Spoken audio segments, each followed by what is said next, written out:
Hello, everybody. So it's been a minute since I came on this thing and made a video. So I was politely reminded by Google Photos that a year ago today, I was infested with bird mites. And it just took me back. It took me back to being paranoid, being afraid, being on edge, not resting.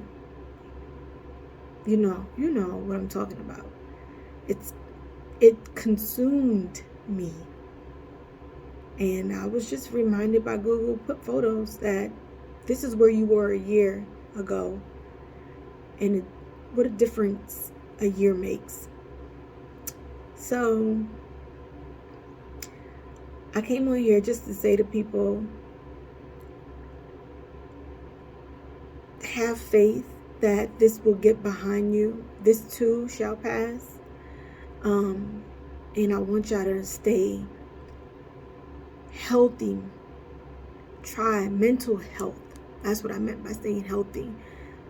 I know that this thing is consuming your life, but know that there is another side. There is another side. And the other side is being bird mite free. So that's all I wanted to say is stay focused on getting to the other side, and I'm gonna pray for you guys. All right, bye.